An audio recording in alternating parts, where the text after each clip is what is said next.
Hello, everyone. Welcome to today's webinar. We're going to wait for 1 minute to allow participants to join, and then we will start.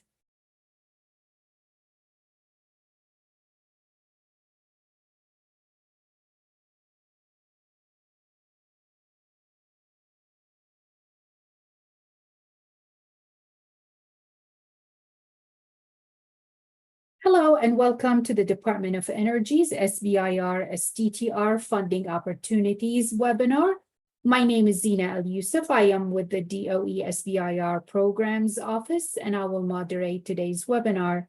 Today's presenters are SBIR STTR Outreach Program Manager, Eileen Chant, and SBIR STTR Program Director, Manny Oliver.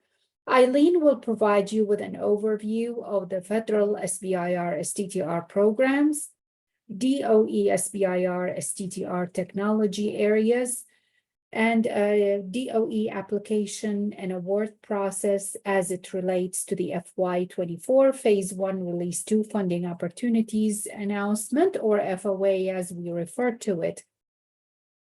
You will also hear from from SBIR STTR Programs Director, Manny Oliver, as he covers the SBIR fraud, waste, and abuse issues. We will conclude with a question and answer session using many of the questions you submitted at registration. Also, during the course of this webinar, you may submit questions via the Q&A box located at the bottom of your screen. We will group and address these questions as time permits.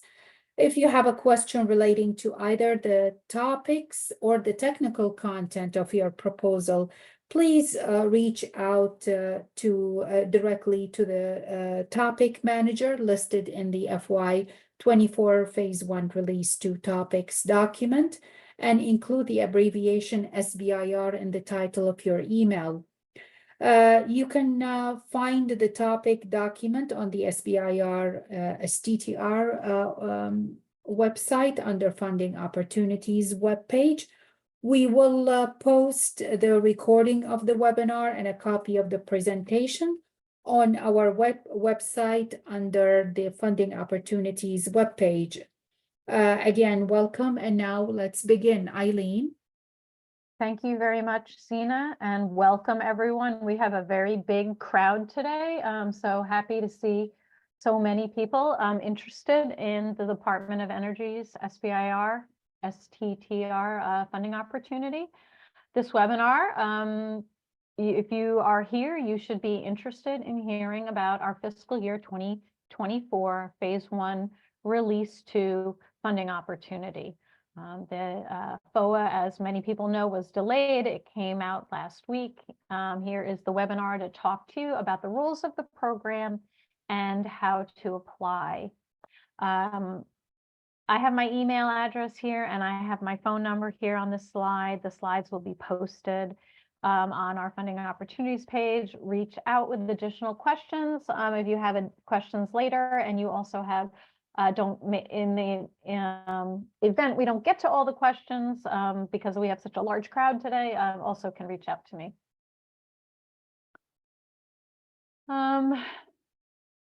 As there are the SBIR STTR program exists at 11 different federal agencies. It's not just the Department of Energy. In total, it's in excess of $4 billion per year. It's an early stage, non-dilutive research and development fund for small businesses. It non-dilutive means that we do not take a piece of your company. We don't take any ownership. We don't take your intellectual property. It is also a grant that you do not have to pay back, whether your research is successful or your research fails. It is not funding that you have to pay back as you do with a loan or that type of funding.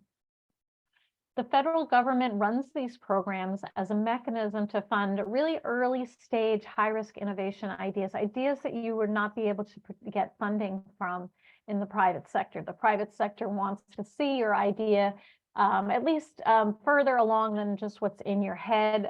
They want to see prototypes, they want demonstrations, and that type of thing. So we operate in the high risk space, and you can, as I will talk about, phase one is a feasibility assessment.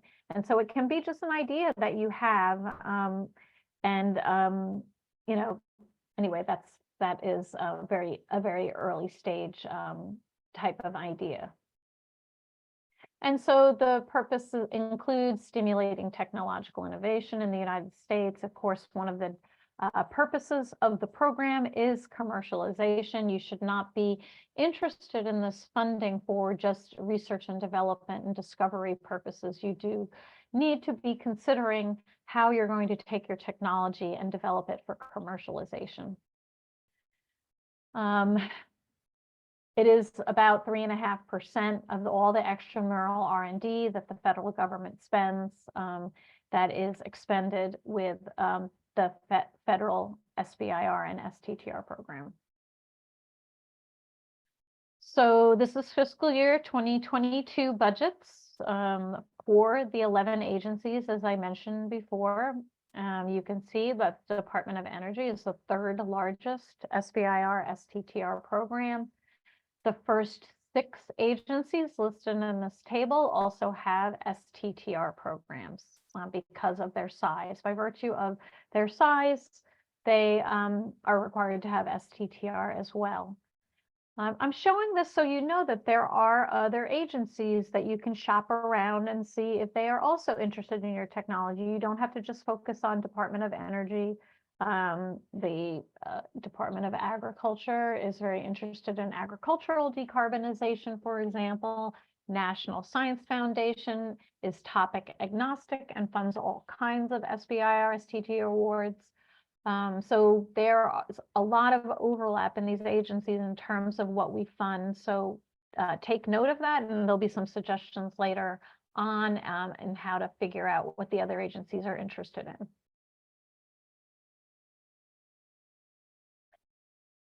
You know, it would be, I guess, in some ways nice if all the agency programs were the same, but we all operate differently. They are the same, but they are different. And there's a lot of differences. So once you sort of look around and decide, you know, a couple of agencies that potentially you're interested in, you should get to know those particular agencies. DOE, we issue grants. Some of the agencies issue contracts. A grant and a contract are different. Some of the agencies have very focused topics. We have focused mission-driven topics. If you've looked at our topics document already, you know that we have topics that are, for this particular release, are a lot around the energy transition and decarbonization, nuclear security as well. NSF has no topics.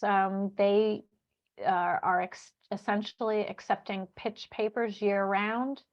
If you have an idea, you can submit a pitch paper to NSF. If they like your idea, then they invite you to submit an application. That's not how our process works, but that's how their process works. For our particular agency, the Department of Energy will not be your customer, more than likely will not be your customer at the end of the day. So while you are developing your technology in response to the topic that you have won an award, you do need to be thinking about dual use of your technology and who will be your customer, and understanding your customer and the marketplace. If you get an SBIR award from the Department of Defense, they may be buying your technology once it is developed, because they contract and procure technology.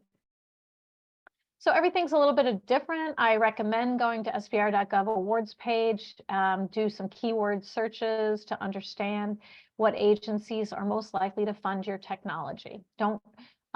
We all have a finite amount of bandwidth, so figure out a couple of agencies and get to know them, but don't spread yourself too thin, because it is a lot of work to put together an SBIR STTR application. I think I mentioned that we have mission-focused topics. So what is Department of Energy's mission? It is to ensure America's security and prosperity by addressing energy, environmental, and nuclear challenges through transformative science and technology solutions.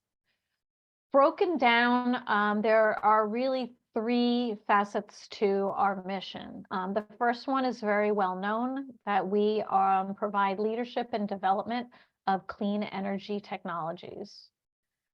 Number two is leadership in basic energy and energy engineering sciences. So this is really to understand how nuclear particles behave, how biological systems behave, how atmospheric and oceans behave from an energy perspective. So we are sort of tasked with understanding energy systems. And that means that we are interested, in addition to solar, wind, hydrogen, we are interested in studying energy systems, and that typically will involve a lot of instrumentation, monitoring, different types of spectrometers, lasers, plasmas, to study advanced materials, etc. And the third part of our mission is nuclear security, and that involves nuclear non-proliferation, defense, and environmental efforts to clean up the nuclear waste weapon sites that are in the United States. All right, a few more specifics about our program. We provide awards in excess of $300 million a year. As I mentioned before, these are grants. We provide you with an award if we like your idea. It is your idea to come to us. We publish problems. We publish technology needs. You come to us with your idea on how to solve that problem. And if you receive an award, you can work to a certain extent with your program manager in execution of your project, but really you are taking your technology, you're developing it, it's your execution. There is, of course, accountability. You have to provide a report, and you have to report back to your program manager. But it is your work.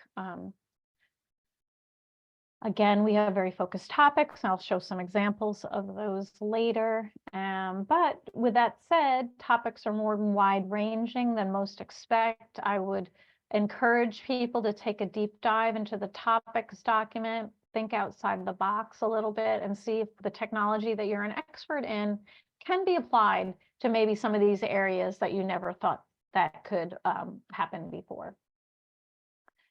And we have two phase one solicitations. Phase one is the entry point into our programs. You cannot go direct to phase two. Topics are introduced in July. Applications are due in October. Again, topics are introduced in November. That's the release 2 that we're here talking about today. And in this case, those applications, because our FOA was delayed, the applications are going to be due March 12th. Typically, they're due in later February. Another very important and unique thing about our program is that the letter of intent is required. A letter of intent is required. In this case, your letters of intent are due February 2nd. They are required as part of the application process. You must submit your letter of intent, or we will decline your phase 1 application without review. And very importantly, and I'll show a few more slides about this, we offer an expansive application assistance program. We call it Phase 0. It's not an award to you. It's a program that's free to you. You can enroll and get accepted into this program, and you receive a coach to help you through your application, the application process. Now, this program is only for first-time applicants. So if your company has never submitted an application to DOE, SBIR, STTR, then you are eligible for this program, and I'll talk more about that later. We have both SBIR and STTR programs. What is the difference between the two? SBIR is a little bit older. It's a little over 40 years old. It allows you to have a nonprofit research institution partner, and the principal investigator must be an employee of the small business. The first bar chart over here shows the SBIR level of effort requirements. The small business must do 2/3 of the research and development effort, with 1/3 available for anyone who you need to conduct your research and development, whether you want to hire subject matter experts or a university that has a lab with equipment and that you require, or the small business can do 100% of the award, but they must do 67% of the R&D effort. With STTR, which was established 10 years after SBIR, and designed to foster technology transfer between small business concerns and research institutions, it does require a nonprofit research institution partner. And another difference is that the PI can be an employee of either the small business or the research institution. The level of effort requirements for STTR are that the small business must do a minimum of 40% of the R&D, and the nonprofit research institution must do a minimum of 30%. We do have a workbook to, once you prepare your application and have figured out your budget, you can use our workbook, put in your dollar numbers for the various labor categories, and check compliance with SBIR and STTR. Regardless of which program you apply to, the award always goes to the small business. The research institution is a contractor to a subcontractor to the small business.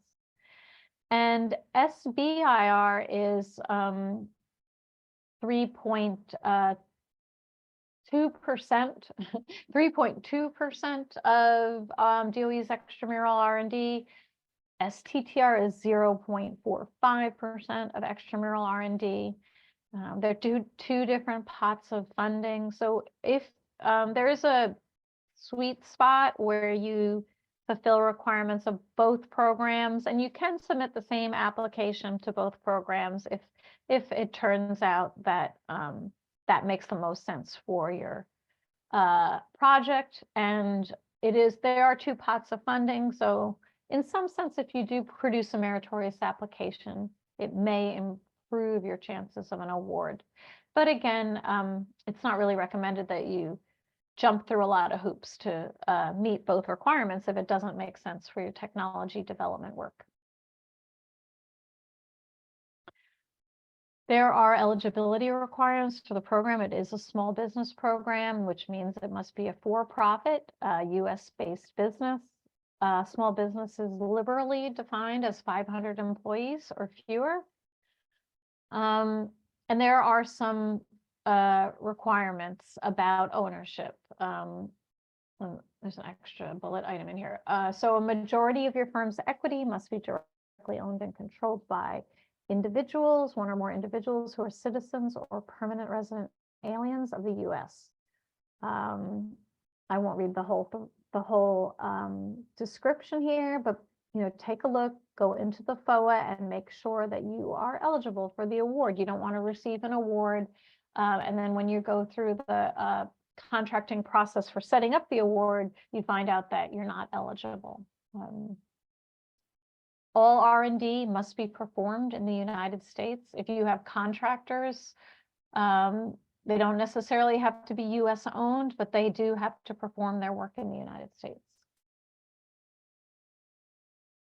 You do have to have your small business set up as an individual proprietorship, partnership, LLC, corporation, joint venture, or any of the other standard business formats. If it is a joint venture, there can be no more than 49% participation by foreign business entities. And a small business may be owned by venture capital operating companies under the following circumstances. If it is majority owned by one or more concerns that qualify as a small business, and that small business should be majority owned and controlled by individuals who are citizens or residents of the US. And any firm may own 50% or less of the small business, as long as it doesn't have the power to control the small business. So take a look at that information in the FOA. Again, as I mentioned before, these awards are for early stage research and development. The award process is competitive. The highest quality applications that are also aligned with the topic and subtopic, really addressing the need or the problem that's identified. And we do receive many more meritorious applications than funding available. And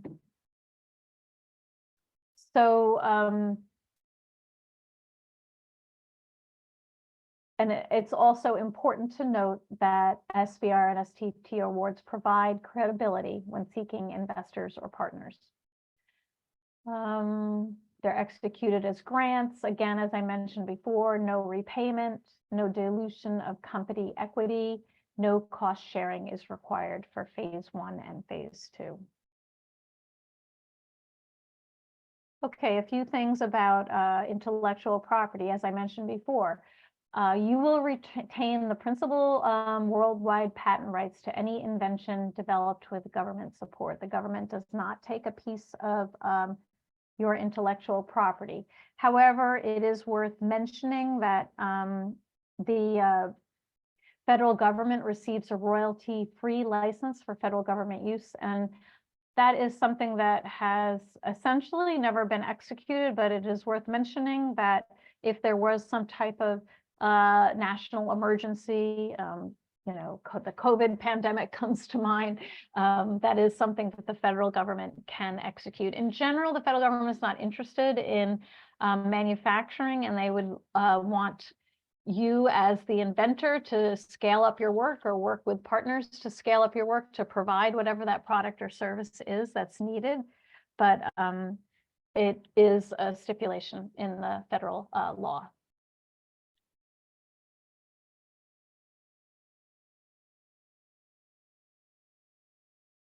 Okay, data protection. I need 1 second here and then, okay. Data generated from the phase 1 and phase 2 awards is protected from public disclosure for a minimum of 20 years from the start of your award. And that period did was extended by a change that was implemented in 2019. And that's when it became 20 years.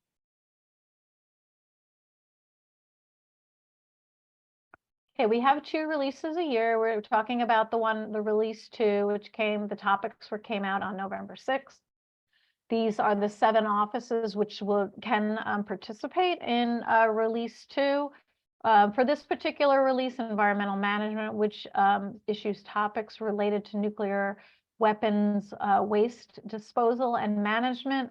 They don't issue topics every year. They're not issuing them this year. Check back next year if you're interested in that, developing that type of technology. But also, I just want to everybody to take note that check back July 15th, our release 1 for our fiscal year 2025 will come out. These 6 offices will issue topics. And if you can look at the names of these blue program offices, you can see that they're sort of in the deep science area, which is what I was talking about before.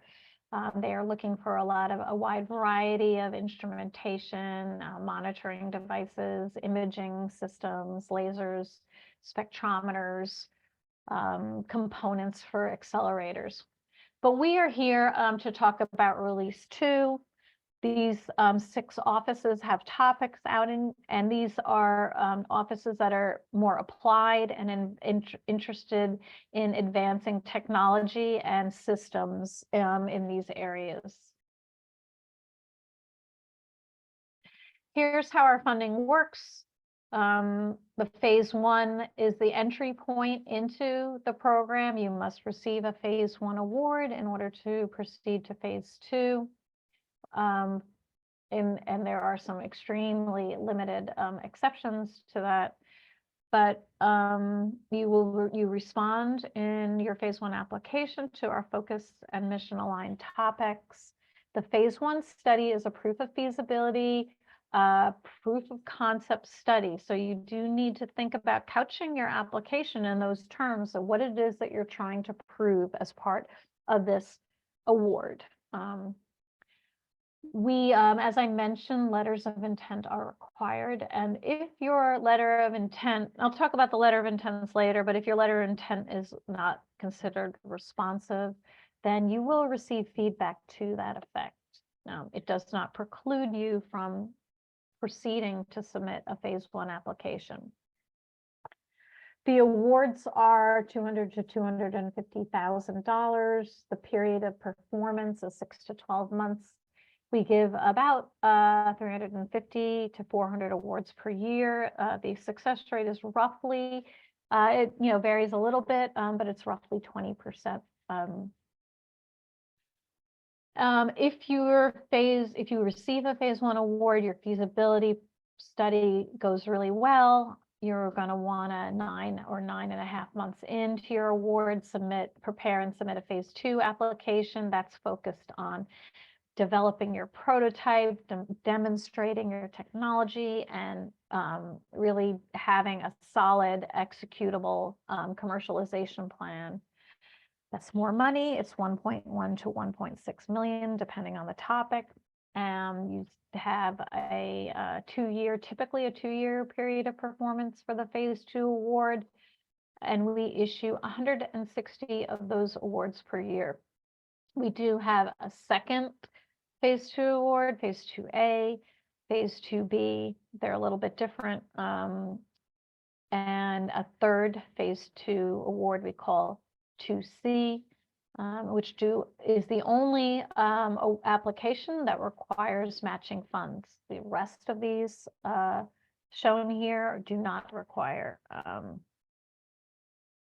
matching funds. Okay.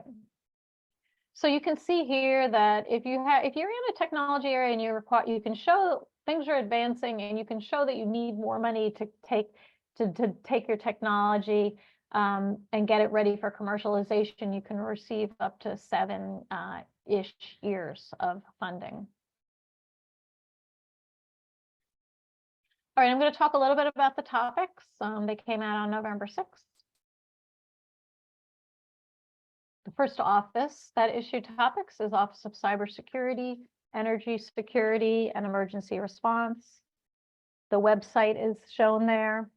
The mission of the office, we call it CSER, is to strengthen the security and resilience of the U.S. energy sector from cyber, physical, and climate-based risks and disruptions. CSER has only one topic this time around, and it is on cybersecurity systems for electric vehicle charging infrastructure.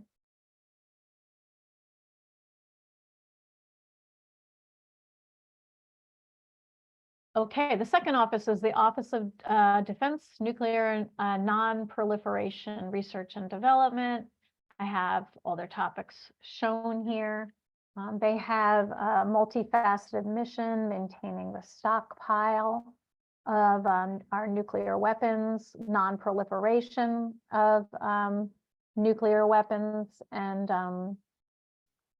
they are also interested in counterterrorism, counterproliferation, and they are tasked with powering the nuclear navy. So these are the topics that are issued for this release, and you can see all the various types of sensor systems, X-ray sources, artificial intelligence, radiation resistant plastic, pretty wide variety of things, all with the specific application in mind. The next office that has issued topics is the Office of Electricity. They concern themselves with our electricity grid that powers our community, ensuring that low-cost clean energy is available and equitably available to all Americans. The website is shown here. They have 2 topics on advanced grid technologies. They're really interested in distribution, transformer lifetime, and reliability. And they are also interested in battery energy management for battery energy storage systems.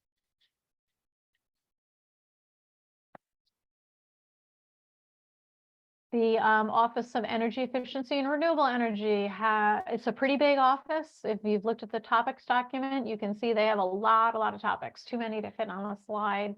And in addition to that, they have sub-offices. I've listed the sub-offices here.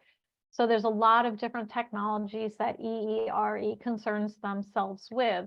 And they are really tasked with the energy transition and developing our new clean energy economy.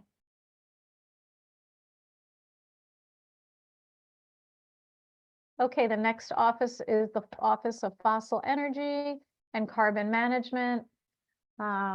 They concern themselves with minimizing the environmental impacts of fossil fuels and working towards net zero emissions. I have their topics listed here. They are interested in always carbon capture, conversion, storage, direct air carbon dioxide, capture of carbon dioxide. They're also interested in cleaner hydrogen production technologies. Hydrogen is typically, at this point, produced from fossil fuels, critical materials, carbon ore processing, and advanced remediation. There's a lot there. Again, I always encourage people to take a look at the topics, even if you don't think there's something in there for you, but you can sort of brainstorm and think outside the box and see if you can come up with an idea for addressing the need. And the Office of Nuclear Energy is its mission is to advance nuclear energy science, and they have a lot of topics. They have 29 topics in the topics document, and that includes a really advancement of nuclear energy and improved management and nuclear waste. So they have a lot of topics there in lots of areas: materials, fuel, cybersecurity, et cetera. There's so many topics. It's another good place to go look and see if there's something in there for you. Okay, so I kind of covered the six offices that have the topics out. Just my recommendation is to review the mission, understand the mission of the offices that you're applying to, review their funding priorities, review their non-SBIR announcements. They probably have data and reports on their site that might be of interest to you. So yeah, I would get to know the web page of your program office as part of your application effort. Okay, so this is the schedule for the current solicitation. Very importantly is that the letters of intent are due on February 2nd. But also, if you have not gone back and listened to your topic info, because we do have a topic webinar, and we had a topic webinar, the recordings are here on our funding opportunities page. If you haven't listened to what your topic webinar topic manager has said about the topic, you should go listen to it. You can they're very long, so you should fast forward and get to your topic. And then you really only have to spend about 5 or 10 minutes listening to what your topic manager has indicated about what they're looking for. So that's important. The letter of intent is required, or you're ineligible to submit a phase 1 application. Full applications are due on March 12th prior to midnight. Don't wait until the last minute to submit your application. I would start it the week before. You will receive award notification of intent to award on or around June 10th with a grant start date of July 22nd.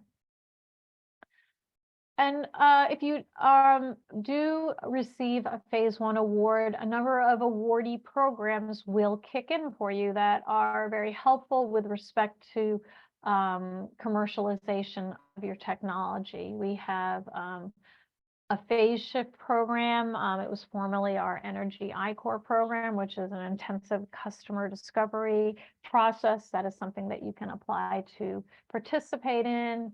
It was a very informative principal investigator meeting as well. Okay, so this is, that should say phase 1 or release 2, but the phase 0 application assistance program is open right now, and there is ample space in the program. If you have never submitted an application to our program, you are eligible. Please take advantage of our application assistance resources. You can email our application specialist team at SBIR@science.doe.gov. They are very knowledgeable and they are also very responsive. So you should take advantage of that resource. You should be on our mailing list. And you should follow us on social media as well, LinkedIn and X. We do record our topic webinar. We also record our FOA webinar. And also importantly, there are 7 Ask Us Anything webinars during the application process. Since you are attending the FOA webinar, you will be invited to the first one. Check your email early next week. And there are 7 of those calls. You can hop on one or all of those calls to ask us your application questions. Okay, a little bit about phase 0. All first timers to our program are eligible. There's still room in the program. It is first come, first serve. It's a very simple, a couple of web forms that you need to submit to request to participate in the program. And as long as you're a reasonable fit, you should not have problem being accepted into the program. What makes a reasonable fit is that you've picked your topic and subtopic, that you can describe what it is that you're going to propose and why it's responsive to the topic and subtopic. And they do request a resume as well to make sure that you are an expert in your technology area. So you should have the expertise to prepare your phase 1 application. So that is also required. A little bit about how our programs work. We are here at the bottom, the orange. We are an administrative office. We develop the FOAs. We administer the application review and selection process. We ensure compliance with legislation, and we conduct outreach. Up here on the top left are the different program offices, and those are where the technical experts reside. They are the ones that develop topics. They're the ones that you would want to reach out to talk about topic scope. They identify the reviewers. Once the reviews come, their proposal reviews come back into the program offices, they rank and recommend awardees. And you would also work with the program managers through the course of your award. And then we also work with our DOE Chicago office on negotiating the grants and issuing new and continuation awards and the grant closeout. So there's a lot of back and forth between these offices each and every day. Okay, just timeline here about the process. When the applications, the FOA comes out, about 3 weeks later, the letter of intent is due. Applications due, calling that like month 0 there. You will receive the review and selection process is about 90 days. You'll receive award notification on or around 90 days after the application due date. And then there's a period of time where you're negotiating with the contracts office to get your I's dotted, all your documentation in, your budget information, et cetera, before you can start your award. And then you move into your award phase for 6 to 12 months. We did have a delayed FOA, as everybody knows, this time around. If you do receive an award, you will be very interested in applying for the fiscal year 2025 phase 2, release 2, at a funding opportunity. You will be eligible for that. And so the timeline is to be developed, but it's approximately 9.5 months after the start of your phase 1 award, your phase 2 application will be due. So in planning how you're going to execute your research, you do sort of want to make sure you're going to have a lot of, like, sort of the bulk of your results by that point in time, so that you can discuss that your progress in your phase 2 application. So be ready about early May to be able to talk about what you've accomplished in phase 1. And then I'm just mentioning, mark your calendars for July 15th for the fiscal year 2025, phase 1, release 1 funding opportunities coming out. Topics will come out. So visit our page. The document will be posted here in this blank rectangle, and you can look and see if there's something there that you want to apply for. Okay, so I'll go a little bit into the nuts and bolts of the topics documents. Very importantly, you can reach out to the topic managers during the whole solicitation cycle. If you've been involved with other agencies, every agency does this a little bit differently. You may always send an email to the DOE program topic manager. And but we do recommend that you limit your communication to the topic scope, like to understand what it is that they're looking for and whether what you're going to propose is a fit. It's not the time to sell your technology to the program managers, because that is what your application is for. Okay, I already talked about the topic webinars. If you haven't heard them, please go to our funding opportunities page and listen to that portion that covers your topic subtopic pair. Okay, at the top of every topic, there's a lot of really important information. The maximum phase 1 award amount. Don't request any more than what is listed here. If you ask for more than $200,000 for your research and development, your application will be rejected without review. That doesn't include the TABA funding request, and we'll talk about that a little bit later. Make sure if you're going to apply for SBIR, make sure they're accepting SBIR applications. If you're interested in STTR, check for that. And then also we do have fast track applications, which is applying for phase 1 and phase 2 at the same time, but it's very specific to topics.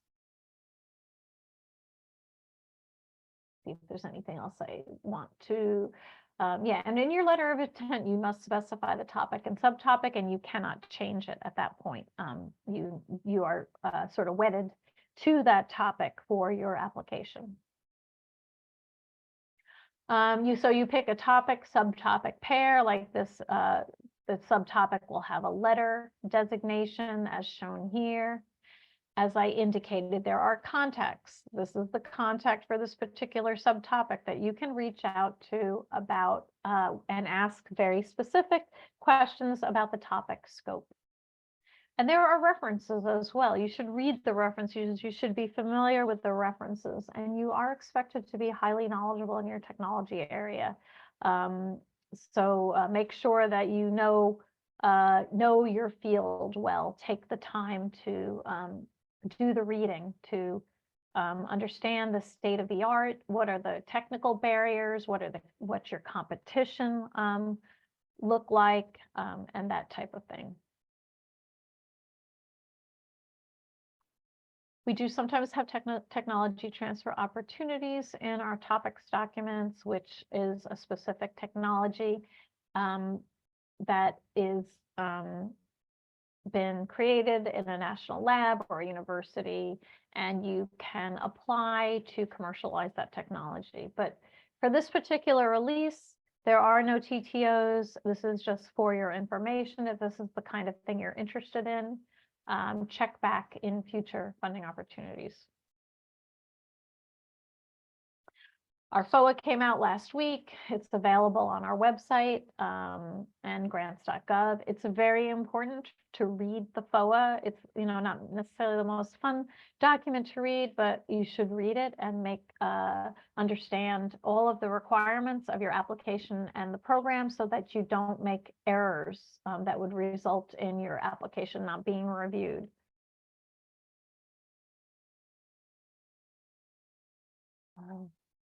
Okay, so these are the three most important things you need to put together your application: the topics document, the FOA, and our application guide. Our application guide is fairly new. It came out, it was completed in, I think, September.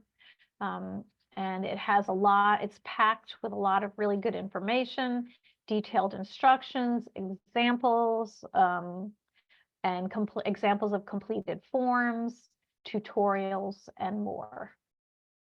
Highly searchable as well. So letters of intent are due on February 2nd. Note that, as I mentioned before, that we do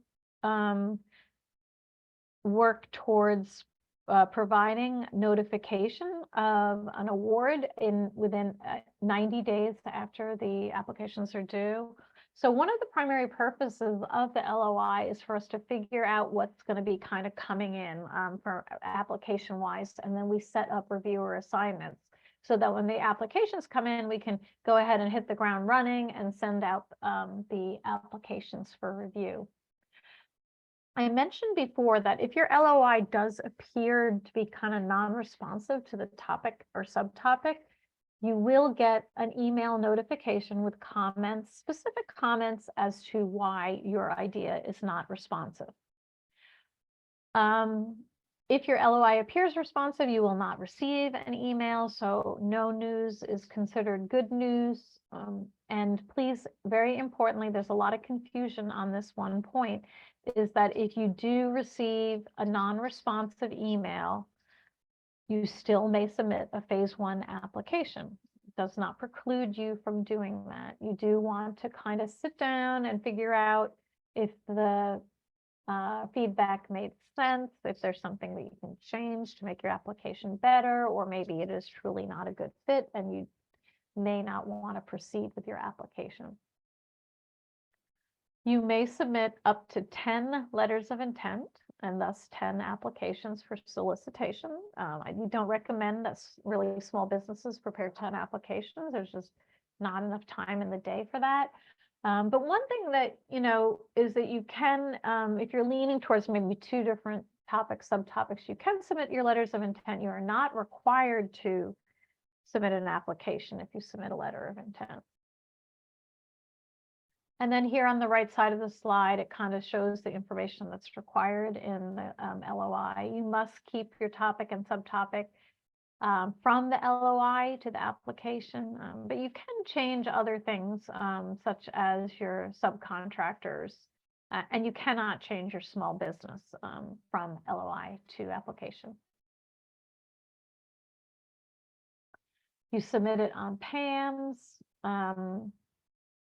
The due date is incorrect. I apologize. It's February 2nd. And we have in our document, our new application guide, we have some detailed LOI instructions, and we have a sample letter of intent as well. Here's the sample letter of intent. At the very beginning, we recommend that you clearly explain why what your idea, your proposed idea is responsive to the topic and subtopic. And then importantly, you want to provide sufficient detail so that the program managers can select reviewers, because we do want to select the appropriate technical reviewers for your application, and do not include any proprietary information in your letter of intent.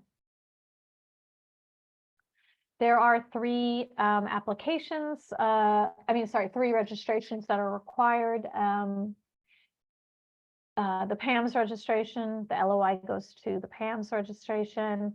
You do need to start SAM.gov now. It can take, if you're not registered in SAM.gov, it can take up to 8 weeks to generate all of the, go through all the steps and generate the information, you also need to register on grants.gov. And finally, you do need to register with the Small Business Administration. But please work on your SAM registration today if you haven't started it yet. Again, all of this information is in our application guide.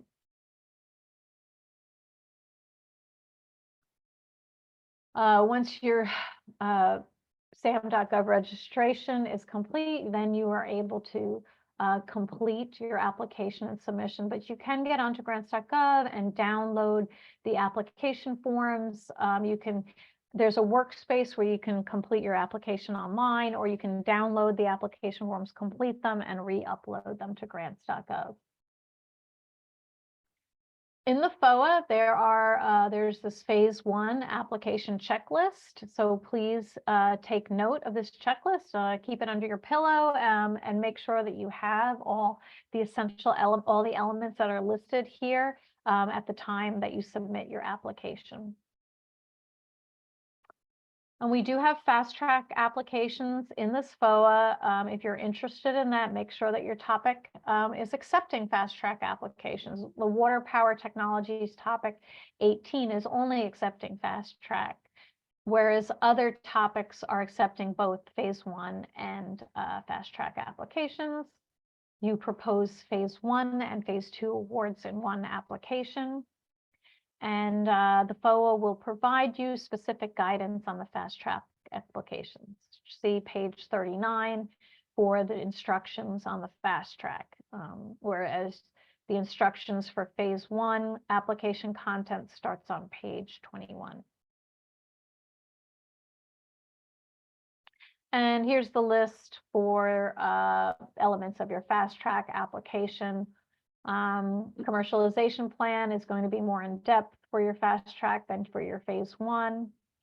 And if you are applying to a bill funded topic, then please take note that your peer plan requirements will be, there are some additional requirements there as well.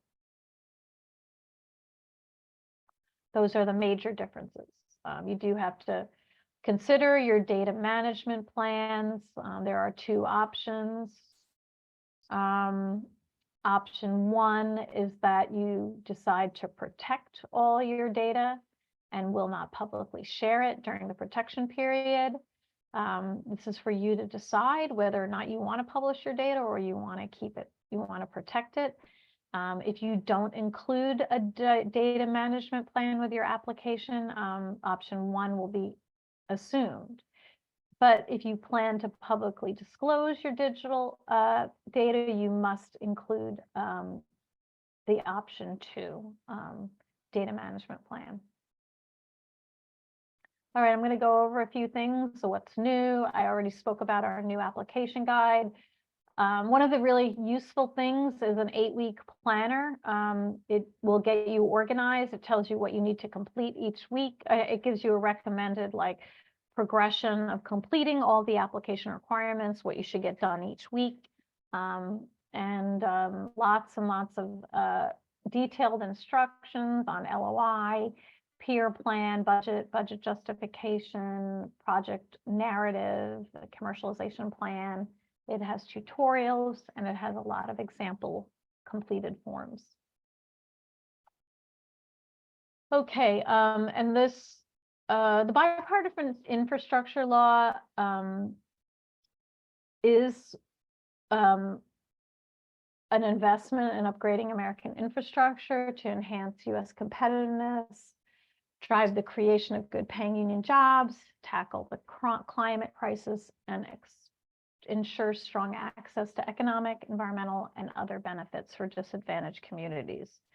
With that said, some of the funding for the SBIR STTR program comes from the bipartisan infrastructure law. And because of that, in this particular solicitation for fast track, there are additional requirements. And this is the reason that the FOA was delayed. I saw that there was that one question, is because we were,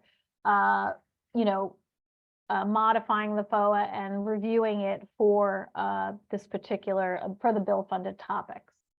What you really need to be worried about for your application is in your peer plan, only if you have a fast track application.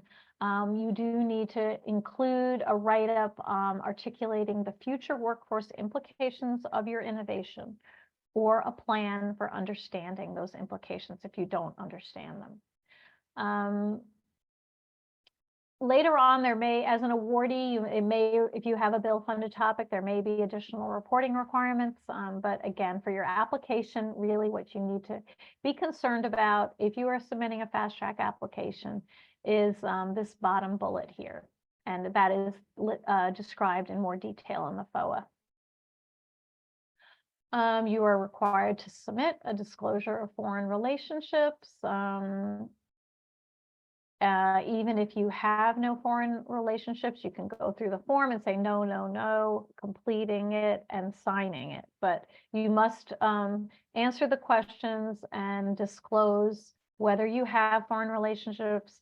And this does not preclude your ability to receive an award, but we do want to know that's information as part of your application. The peer plan is new as of fiscal year 2024.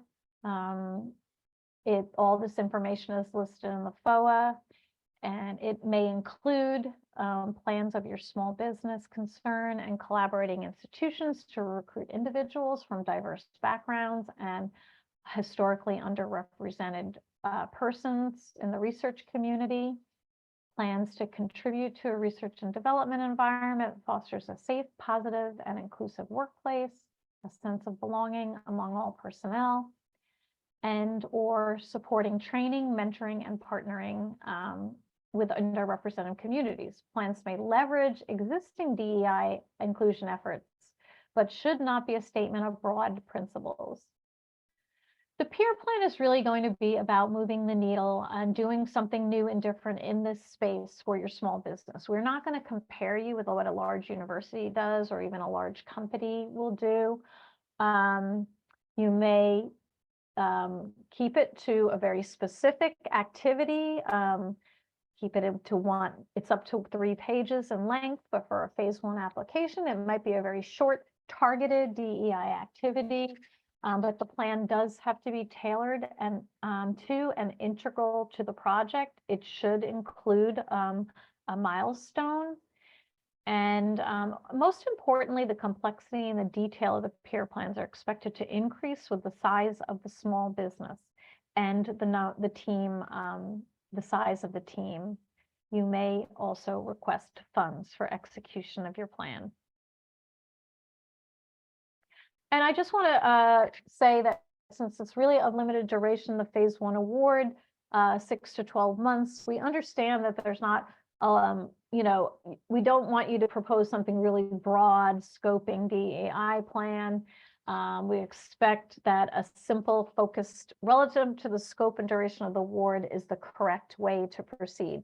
But a genuine peer plan, something that maybe you can get excited about as part of your technology development work is what we are seeking. Please note that if you have prepared other applications to our program, the proprietary data requirements have changed and they've become simplified.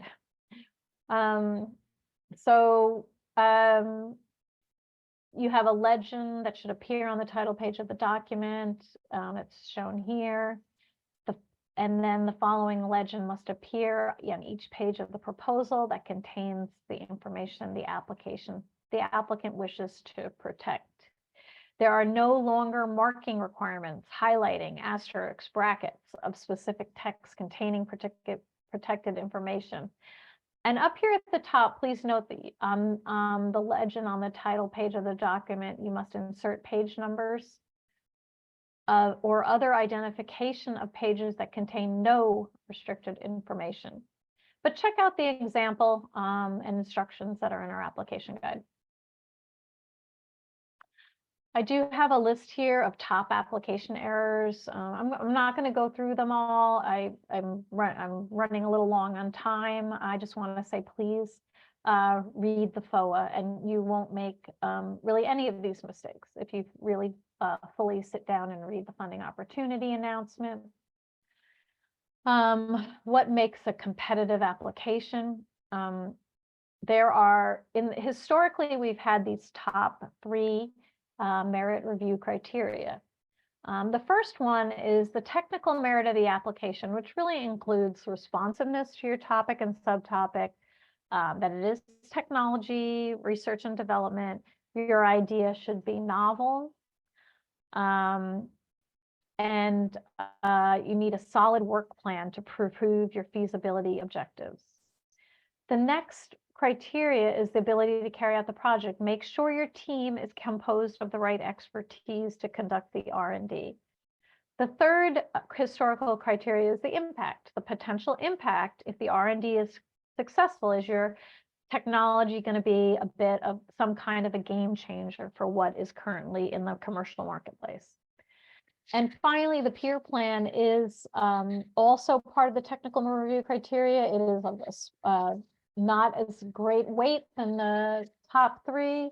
The top 3 are equally weighted, the peer, and of greater weight than the peer plan criteria, but it is part of the technical merit review. We use at least 3 technical reviewers to review your applications, provide comments, and send the reviews back into the program offices where the applications are ranked. And the most meritorious applications that are also a good fit with what the programs are looking for are selected for funding. Here are some award statistics. I think I mentioned 20% for phase 1, so it was a little bit lower for fiscal year 2023 at 18%. But note that we have about 40% of meritorious applications, and roughly half of our meritorious applications are generally selected for funding because we have more meritorious applications than we have funding. Here are the success statistics for phase 2 and the 2 second phase 2 awards as well. Okay, awardee resources, the phase 1, there's a phase 1 PI meeting. You're expected to attend the 2-day meeting in the DC area. It will be October after you receive your award. There's a lot of really great content at these meetings on commercialization, networking. You get to meet with your program managers potentially, commercialization assistance providers, and more. But you should include the cost for the trip in your phase 1 budget. Technical and business assistance, very importantly, you are allowed to have utilize up to $6,500 above the maximum award amount in phase 1. You can put that into your budget. So if it's a $200,000 award that you're seeking, you can ask for $206,500. If you select option A, you select identify your own vendor and you include that in your application, including a letter of commitment from the vendor. If you do not include the $6,500 and select your own vendor in your budget and you do nothing, then you are able to use the DOE contracted vendor, who is LARDA at the moment, and you will receive $6,500 in commercialization services from LARDA or whoever the vendor is at that time. The great news is in phase 2, you get $50,000 above the maximum award amount for phase 2, and you do have to put that into you have to use option A for the phase 2 application. Energy I-Core I mentioned, this number 40 is probably a little bit dated, but it is an intensive customer discovery process, and you can apply to be in this program, and it is called Phase Shift now, not Energy I-Core. So here's a slide on commercialization. The main point of the slide is that you are expected to address the commercialization challenges. and ensure that you have a profitable, self-sustaining business opportunity. If you don't believe that to be the case, then we don't necessarily recommend that you proceed with the SBIR funding. So it can be a long time commercialization time frame. You should consider adjacent markets as well as the market that is being addressed in the topic and subtopic. And we do perform follow-up surveys to track commercialization outcomes. We have a really great new partnering resources. Some are new, maybe some not so new, but there is a lab partnering site. If you're interested in partnering with a national lab, you can search by keyword, industry and technology area, and find subject matter experts at the national labs and lab facilities, testing, experimental work, that type of thing. And we have a new SBIR partnering platform. It's a searchable database where SBIR and STTR applicants, you do not have to be an awardee. You can sign up here and learn about potential partners. Do you need to find a TABA provider? Do you need to find a subject matter expert or an engineering design firm or materials testing lab? And in addition to that, down the line, as your technology develops, you may have the opportunity to network with venture capitalists or other investors as well. So here's a little bit of information about the SBIR partnering platform, the search screen for finding partners. You can find SBIR funding opportunities across all the agencies. And there are some other cool features of this site. You should register as an innovator, and then there's a webinar here recommended, which just gives you an overview of the platform. Carol Radke is our tech to market manager in the partnering area. You can always reach out to her with any questions that you have or partnering needs that you have. All right, great. With that said, we are going to have our office director, Manny Oliver. He's going to cover this next section on fraud, waste, and abuse. Manny? Hi, thanks, Eileen. And I just want to let you know this presentation is usually given by somebody from our Office of Inspector General. Unfortunately, David Gadron, who was going to do this presentation, is ill today, so I'm filling in. I will let you know that I have had to testify in some of these court cases involving this, so I'm very familiar with the subject matter, more so than I would like to be. Next slide. So this is a brief presentation we give to applicants, just a few slides, and we'll go into more detail on this. If you're selected for award, we'll want to make sure you're more aware of some of the issues that you can run into. So again, so here the first question is, what do we consider fraud as it applies to the SBIR program? So certainly some things are fairly obvious. If you submit plagiarized material in your proposal, you're stealing from the ideas of others, that would be considered fraud. Any false information about the company or the work to be performed, if you're not telling the truth about, some of the facilities you have, the capabilities of the people you have, that would also be considered fraud. And then the final thing, and one of the biggest concerns in the government, because we do have multiple ways to apply for funding, is to make sure that people aren't, double dipping, or they're not getting multiple sources of fund to fund basically the same activity. This is probably the strongest message I would say, to everyone, is to be very clear when you're applying for government funding, especially if you're submitting SBIR proposals to different agencies, to be very clear about what it is you're asking for this proposal. And if you submitted other proposals, to be very clear in your mind, is there overlap between these proposals? Because if there's overlap, another agency cannot fund basically that overlapping work. And so you would only be able to get one award in cases where there is overlap between what you proposed to one agency and another agency. And in fact, you might want to have a strategy where you make it very clear that these are very different activities as you develop different funding applications. For the award process, the biggest issue we see are, again, people using the funds for other than what they proposed. Please be aware, when you write a proposal to us, you're telling us, and that's why you have to submit a budget, with people and what your expenses are going to be, because basically you're telling us, this is how I'm planning to spend the money. And so if there was an audit or anything coming back, we're basically going to expect you to have done what you said in your proposal. Now, we know that research, doesn't always go as planned, and you're going to make some changes. And we do have some flexibility. If you're selected for award, and again, we'll go into more detail about that. If you're selected for award, you do have some flexibility to rebudget, what you're proposing to do. Many of those things will require you to notify us. So if you all of a sudden change, like I had to change the PI, I had to change the subcontractor, you need to notify us about that. And then again, we will document that. And so we know, okay, this is how you changed, how you're planning to spend your money. But again, that is very important. Just understand, even though at this stage you're writing a proposal, trying to flesh out what the research will look like, that is what we're going to be judging on how you plan to spend the money.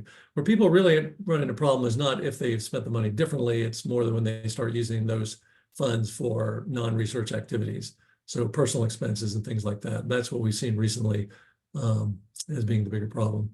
The other thing here mentioned is submitting plagiarized reports or falsely claiming work that's been completed. When you submit reports, whether progress reports or final reports to us, you will be telling us this is the research that I did with the money. And in fact, you won't give us any deliverables. You're not going to ship us any prototypes. You're just going to give us a report. That's your deliverables associated with this award. And that's how we're going to judge what you did. What you don't want to do, and you want to be very careful about this, is not to use figures and things you're all of a sudden submitting reports to different agencies with the funding, and all of a sudden the same figure shows up in multiple reports.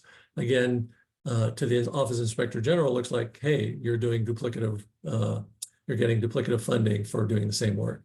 So be very careful about that. Document what research was done with what funding, and don't mix those up. Okay. And again, that relates to the last point there, claiming results from an award that were funded by a different source. So in your mind and in the documents you submit to the agencies, be very clear about this money was used to fund this research, that money was used to fund this research, and don't mix that up. If you want to refer to, research that was done under other funding, always note, include that when you cite that research, or include any figures in your documents. Next slide.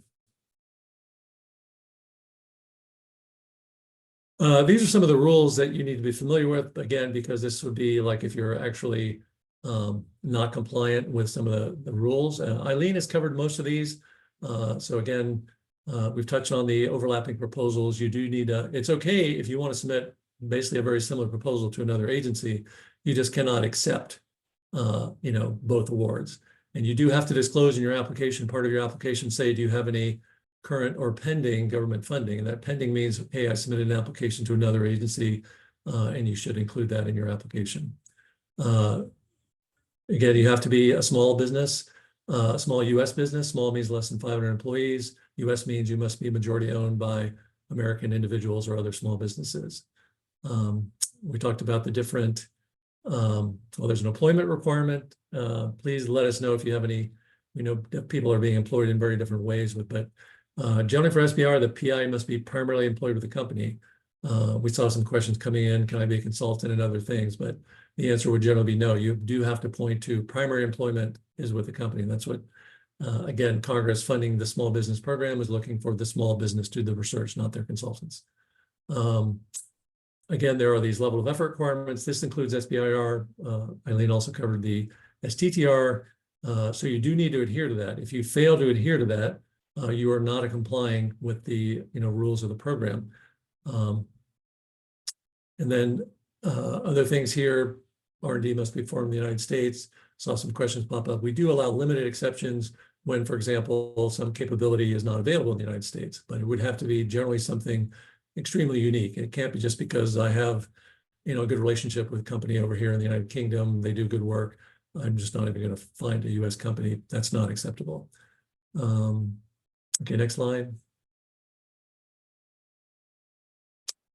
So if you break the rules, I would just point out that there may be investigation by DOE and its Inspector General, but DOE is not an arm of the law. Anything that would be prosecuted go with the Department of Justice. And then those cases would be tried in federal court. And there are a number of ways in which you could pay damages or even treble damages and things like that. I will say in the cases that I've been involved with, basically, in all the recent cases, if you don't adhere to your award terms and conditions, you'll basically have to pay back the full amount of the award. So for phase 1, phase 2 award, that could be on the order of, say, $1.3 million. It won't matter that you spent all the money and you don't have $1.3 million. That is going to be the recent judgments we've seen that'll be against you. They may seize your assets, may seize your retirement accounts, whatever. You do not, again, want to go down this path. So if you ever have any questions, the main thing I would say, if you have any questions, either ask us. You will have somebody in our Chicago office who actually issues the award. So there'll be a grant specialist there. Anytime you have any questions about this, always ask questions. Do not assume something that this is okay and find yourself getting into trouble. And again, the other thing I would point out is you do have to violate some of these rules. So that's why it's important to know them. But in many cases, it's more people who knowingly do things, not people who are generally oblivious to the rules, so or unaware of the rules. Next slide. Again, this is a recent case. We have a few recent cases on our website, but I just want to show you how severe the penalties can be. So in this case, this company actually had multiple awards from multiple agencies. I think the DOE award was just maybe only at phase 1. But they, across multiple agencies, had $10.6 million in awards. And again, they falsified information in their application about their capabilities, the personnel that were working on the projects, and also didn't spend the money as they say they would. And again, the judgment was the full amount of all their awards, $10.6 million. So they seized houses, cars. And as you can see from the sentences here, you're going to be tried by a jury of peers. And I will just say, having seen in these trials, that the juries are generally not going to be very forgiving to people who, in their mind, are basically stealing government funds. So the cases I've been involved in, the judgment always goes against the small business, and the full amount of the award is repaid. The prison sentences can be, a few to, in this case, you can see over 10 years. So again, don't go down this path. If you have any questions, please reach out to our office or our Chicago office if you get an award. I think that's it. Oh, there's one more slide. Again, if you want to report any fraud to our IIG, if you're aware of something like this, we're certainly always interested in hearing about that. And so here's our IIG hotline. You can send an email or give them a call if you ever want to do that. I think that's it. Thank you, Manny. All right, we're about to wrap up. Just a few reminders before we go into the Q&A. If you are particularly a first timer, please take advantage of our applicant resources, especially our Phase 0 Application Assistance Program. And as far as awardees, make note that there are a number of awardee resources that assist you, as particular with the commercialization aspect of your technology development work.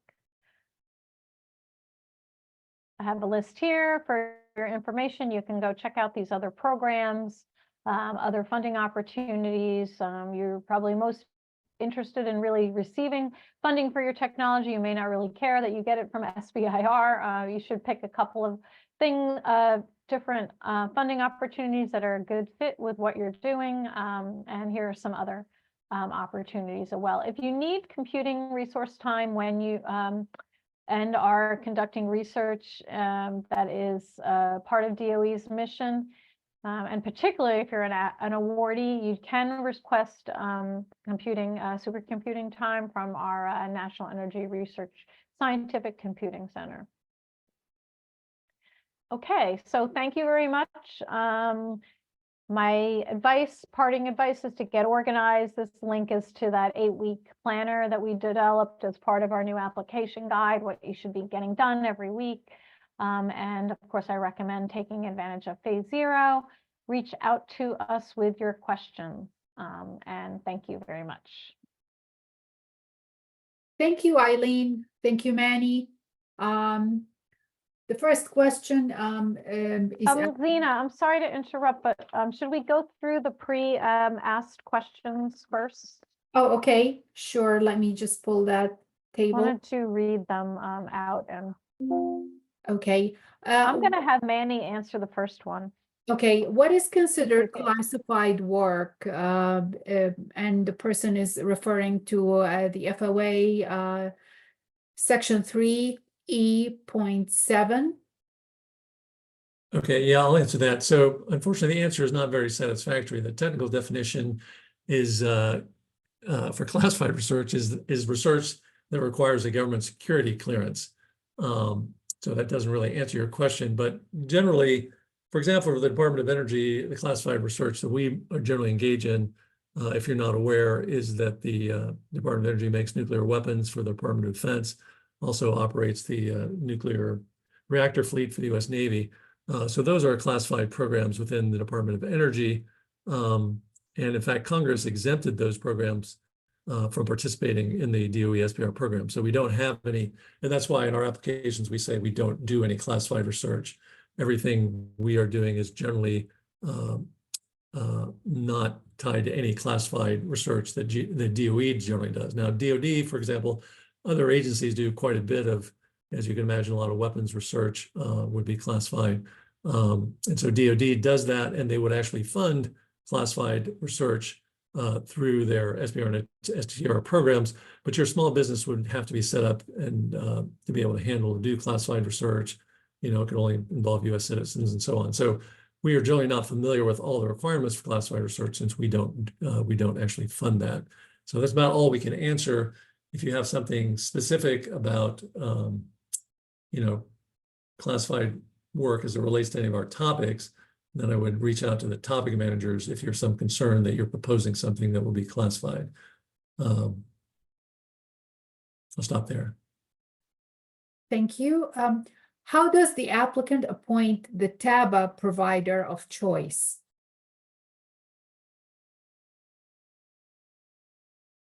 Dave, do you want to answer that?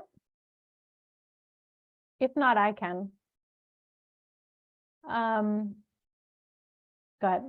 I see you went off mute. Yeah, it just kind of, it's part of the application process. So in the phase 1 application, there will be an area for you to indicate the budget and planned subcontractor that you want to use for your preferred TABA vendor.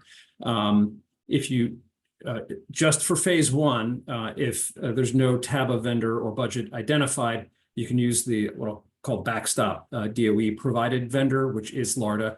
It's the same budget, same basic set, scope of services that are available. But if you do want to bring in your own vendor, you have to put it in the application up front. Thank you. And I should mention Dave McCarthy is in our programs office. He is our tech to market manager, and he runs some of the awardee resources that I discussed, the phase shift program, the TABA program, as well as the PI meeting. So thank you, Dave. Yeah, thank you, Carol. I just wanted to add that the TABA provider usually is entered as a consultant in phase 1. Thank you. I was wondering, in the cover page in the project narrative, the company address is whether the physical or the address at which the company is registered. In the case of physical address, what if it changes later?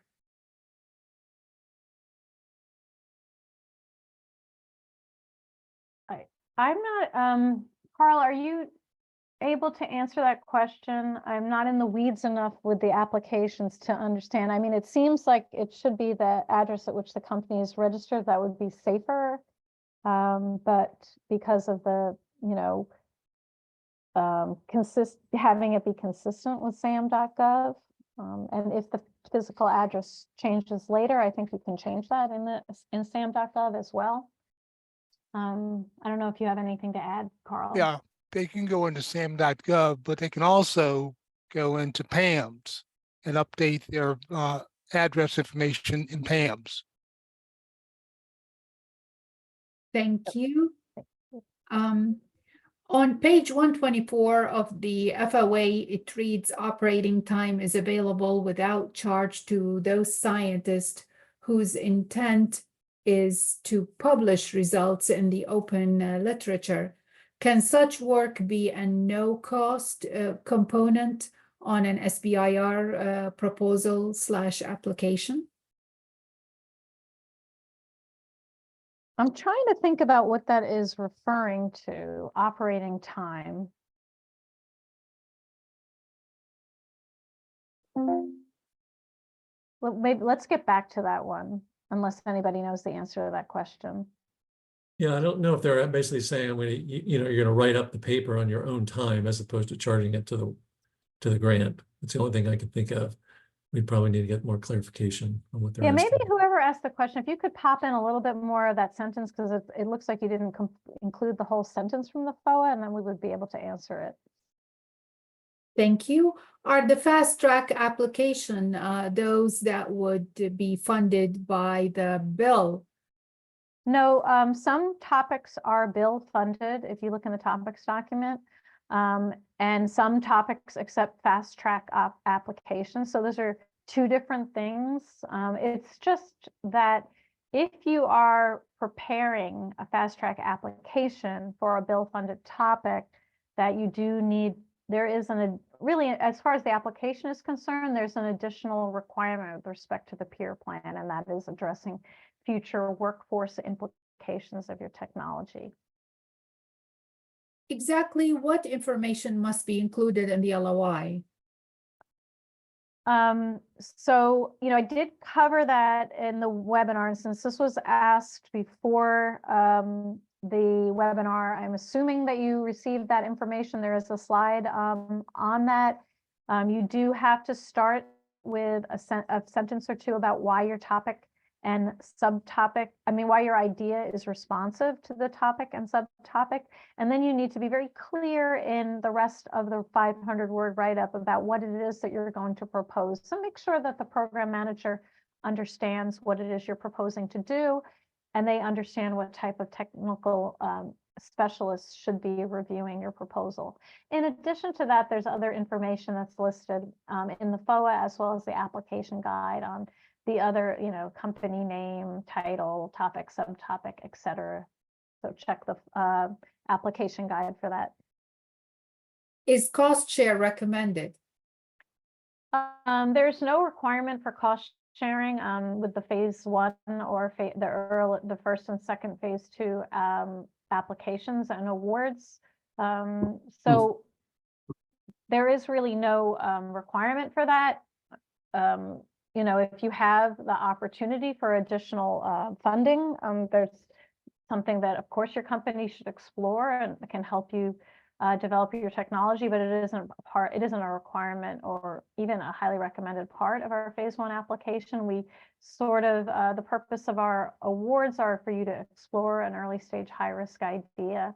And so it's not necessarily part of our application package. Yeah, and so but one thing I would add is that, showing that you do have other commercial parties interested is part of essentially your commercialization activities. So particularly as you move into phase 2, getting that type of support, showing other people are interested in the technology and are willing to cost share the development of that is very useful. So including, those letters from those companies is an important part of, explaining the potential for, impact of your technology. Again, the other thing I would point out is don't include anything in the budget relating to the cost share for the phase 1 or the first 2 phase 2 applications. You should, because we don't want to mix up the money you're asking for with the money that you're already getting, but you should mention it as part of your, the commercialization aspects of your work in terms of having these other partners very interested. Referring to page 10 and page 121 of the FOA, can a joint venture between 2 small businesses bound by a joint venture agreement qualify as a small business company? Can such a joint venture be selected for an award prior to the joint venture being registered as a legal entity? So a joint venture that is still qualifies as a small business can apply and receive an award. But I suspect it should be registered at the time of the award. Well, we have, this runs into a broader question that we get from a lot of companies, because some people may submit applications but have not actually formed a small business and are actually waiting to receive an award to start their small business. So the similar thing would apply for the JV. You would need to, what I would say is if you're planning to do this, I would have all your legal documents and all the negotiations for the JV ready to go. Because from the time we select you for award to the time you start your award is typically only about 6 weeks. So there is no time for you to start the process of negotiating what the JV will look like. So you should be ready to pull the trigger. If you are not, and our contracting office, looks at that and says, you're not ready for this, you may not actually get the award. So that would be my caution. Thank you. In the FOA, page 5 on personal identification information requires none present on the application. Does it mean PI and company information cannot be in the project narrative? No, it does not mean that. When they're referring to personally identifiable information, they're typically referring to your home address, your telephone number, your email address, and then even more sensitive things such as the social security numbers and that type of thing. But it does not mean that the PI and the company information, even the business information, can be in the project narrative. We do not have a negotiated indirect rate, but we have used a de minimis rate of 10% on NSF grants. Could we use that rate on our DOE SBIR budget without justification? Yes, if you read our FOA, if you refer to our FOA, there is a indirect rate allowance of up to, I believe, 50% that can be utilized without justification.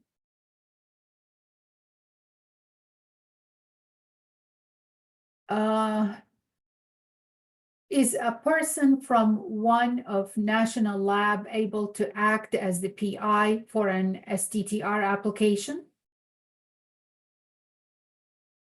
Yes, as long as they are working at a government-owned and contractor-operated national lab. So that person would be a contractor to the federal government and not a federal government employee.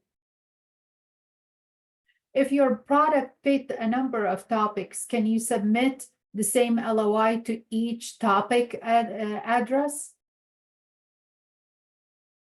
You may, if your product fits a number of topics, you may submit an LOI to each of the topics address, but it really should not be exactly the same because you're really responding to a different topic subtopic pair. So what I recommend is that you craft and tailor each LOI to its respective topic. I want to add that we are funding research, so it really shouldn't be a product fit, it should be a research fit. Can under SBIR funding, can we work with a university professor? Yeah, as I showed in the or one of the earlier slides on SBIR versus STTR, the small business must do 67% of the research and development, which leaves 33% available for subcontractors, which can include a university professor as a consultant or the university itself as a research institution. If a small business is a U.S. entity with U.S. ownership and U.S. citizenship employees, but some of those R&D employees live and work outside the U.S., for example, UK, does that hurt your chance of approval? Just remember that all the research and development must be performed in the United States. But based on your description, you are eligible for, for an SBIR award, and it will not affect your chances of approval. Again, all the proposed work should be conducted in the United States. If we already have a prototype for our invention and need funding for an improved method/model, would that still qualify us for this program, or do we need to be strictly in the idea phase? So the phase 1 study is going to be a proof of concept or a feasibility study, but there are many awardees that have advanced technology, and they're pivoting or tweaking their technology to fit another need or solve another problem. So if that fits what you're planning on doing, I think that it could potentially be a fit with our program. Thank you. Can the principal investigator for the project has a full-time job unrelated to the project while managing the project? The principal investigator for the SBIR program must be majority employed by the small business, which is defined as in excess of 20 hours a week. So that doesn't seem, the situation you're suggesting is not compliant with that requirement. And with STTR, the PI should have, have majority employment with either the research institution or the business, which we define as in excess of 20 hours a week. I would like to hear more about the newly required promoting inclusive and equitable research, or PEER plan as we refer to it, and what resources are available to understand the best practices for putting one together. So in our application guide, and in addition on our website, we have content, which is the same content, which includes a fair amount of guidance on developing your PEER plan, including suggested topics for the PEER plan. So I think that's going to be your best resource for developing your PEER plan. And I mean, there are a number of topics there that, I mean, I think are somewhat obvious. You can seek out and hire an underrepresented intern to work on the project. If you have, underrepresented staff in your organization, you could elevate them, provide them with additional mentoring training, maybe to have them attend professional conferences. There's a number of other examples around training, working with a disadvantaged community, understanding how your technology can develop, can benefit to some type of economically distressed community. So visit our webpage and, put some of your thoughts together. And if you have additional questions, you can always reach out to us. Referring to page 6, phase 1 principal investigator meeting, the PI must work for the small business. Could be a consultant for the project / proposal. No, the PI must be an employee of the small business for SBIR, and for STTR, they must be an employee of the small business or the research institution. And we define that requirement as in excess of 20 hours a week.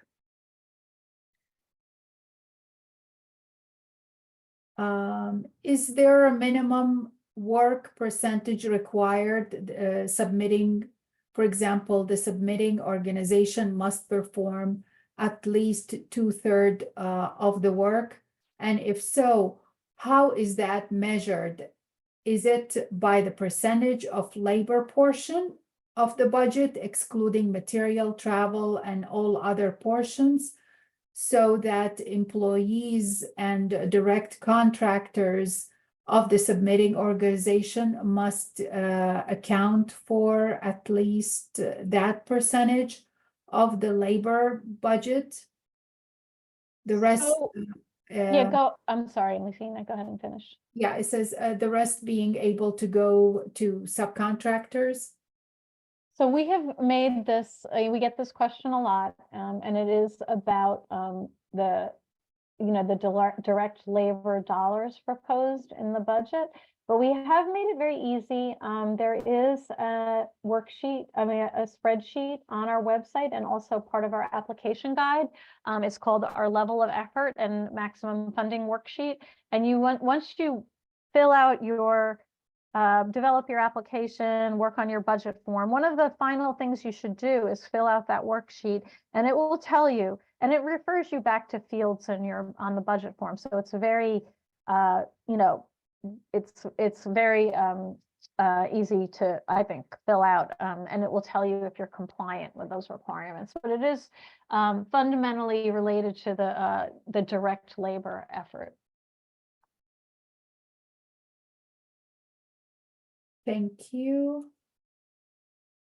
What is the format for the LOI? Does a template exist somewhere online? So there is an example LOI on our website, and then also in our application guide. So I'll refer you to that, and it's in the slides as well too, that link.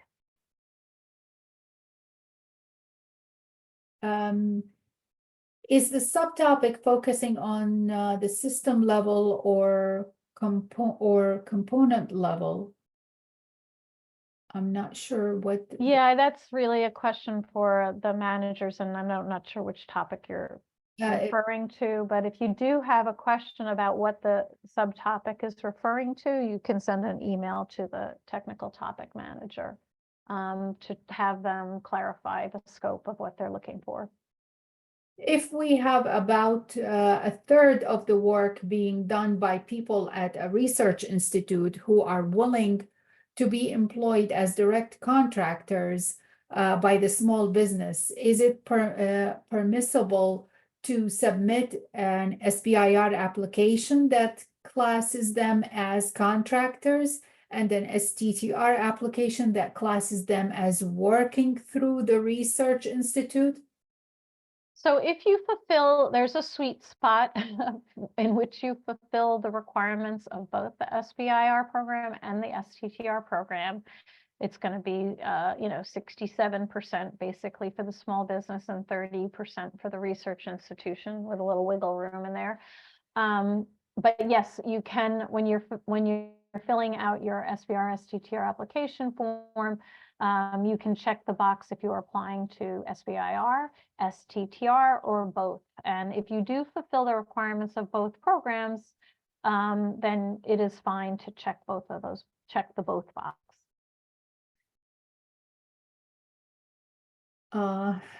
Thank you. For a faculty member who is a full-time 9-month contractor who also owns the small business, should there be SBIR or STTR? If STTR, can the work be done partially in the small business owned by the faculty, or and other portion in faculty's university where he/she is employed? Conflict of interest is the concern here. Well, let's see. The SBIR versus STTR, that is up to you. You really want to see what makes sense for the work that you want to do, the research and development. I mean, the universities in many cases have these research capabilities that are required to conduct the research.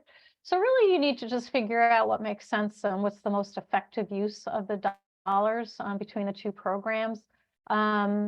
If again, the PI must, if it's SBIR, just make sure that the PI is at least a 20-hour employee of the small business. I don't know if in this case, if the faculty member is going to be the PI or there's somebody else.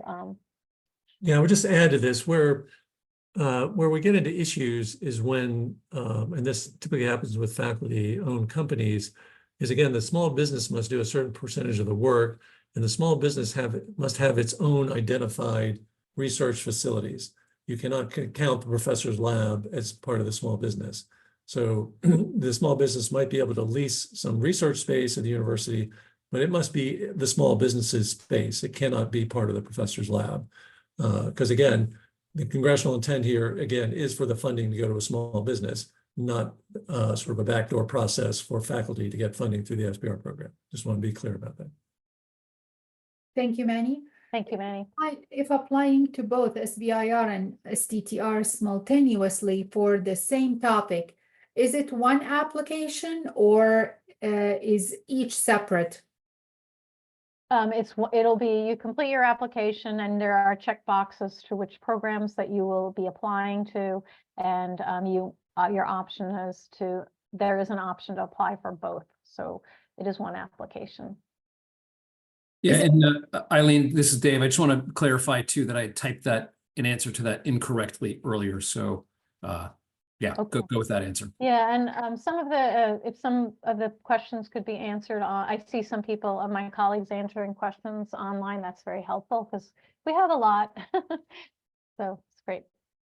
Is Thank it you. possible to get a waiver on the requirement that the work be done in the US if the work is done at a unique nuclear research facility in the UK that already does work for the US DoD?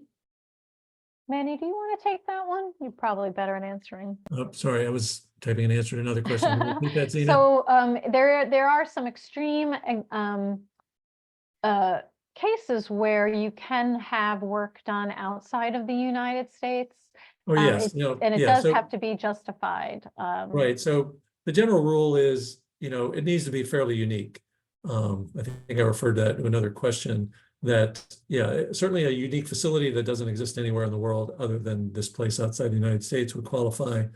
But again, a lot of times we get people talking about certain expertise and things like that. This person has an expertise in this particular field, but we need you to contact experts in the United States to validate that you made an effort to find, experts or other people in the same field in the US. So in general, it's a hard thing to do, but if it's a very unique facility that only exists, that is generally going to be more straightforward. Thank you, Manny. How is 2/3 of the R&D calculated? That refers to the direct labor portion of the work. And again, there is a spreadsheet which should make it very easy where you enter what the small businesses direct labor dollar amount is versus the contractors, any of the subcontractors that you're utilizing. And it hopefully that spreadsheet makes it easy. And I'll go ahead next time someone's answering a question, I'll go ahead and pop the link to the level of effort workbook in the chat so people can grab that. Thank you. Where can I find instructions on letter of intent? For example, what it should say? Does anyone outside of our firm to endorse it, etc.? Where can I find the list of SBIR topic for EERE this cycle?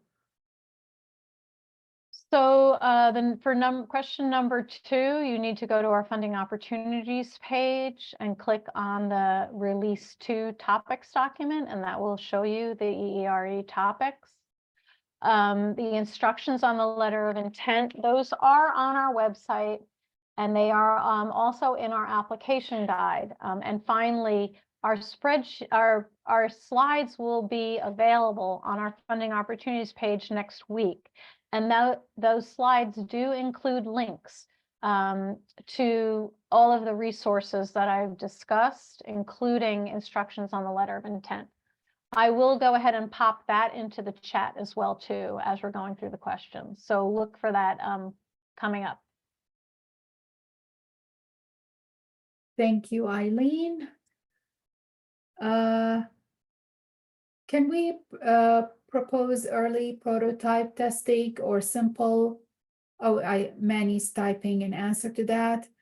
So we in phase 1 now or phase 2, can you apply to phase 2 if I miss phase 1?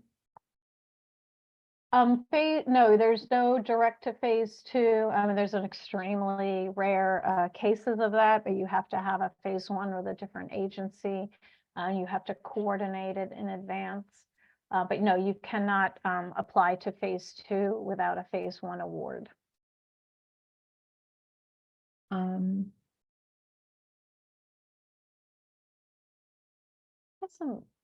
Could you please elaborate what kind of assistance phase 0 will provide to first-time applicants, LOI review and phase 1 application review? Yeah, right now, before I do that, it doesn't look like I can chat with everyone, Zena. So I just put in the link to the level of effort worksheet in the chat, if you could share that. Sure, And I can then do that. I will also put the link to the letter of intent instructions, because that's a timely topic since it's due pretty soon. So please also put that in. And then let's go back to the questions. What was the question? Just 1 second, let me go back. Could you please elaborate what kind of assistance phase 0 will provide to first-time applicants, LOI review and phase 1 application review? So there are a number of services that you gain access to when you enter the phase 0 program, but it also does depend on how late you gain entry into the program. The program has been open since November 6th when the topics come out. So they help you with the system registrations. Remember, I spoke about 4 different systems that you need to get registered on. They help you with your letter of intent, preparing it, and they will review it for you. Now, we're getting close to the LOI deadline. So, I'm not 100% sure, depending on when you get accepted into the program, if there will be time for that. But you still can proceed in the program and have, help with, they review your project narrative. And your coach is typically a scientist or an engineer, and not necessarily a really deep expert in your area, but maybe someone who is, has scientific or engineering training and can, review it as sort of a general technical person. And then they do also review your phase 1 commercialization plan and provide feedback with that as well. They help you with all the financial calculations, which is completing your budget form, your budget justification form, as well as computing your indirect rates, overhead rates.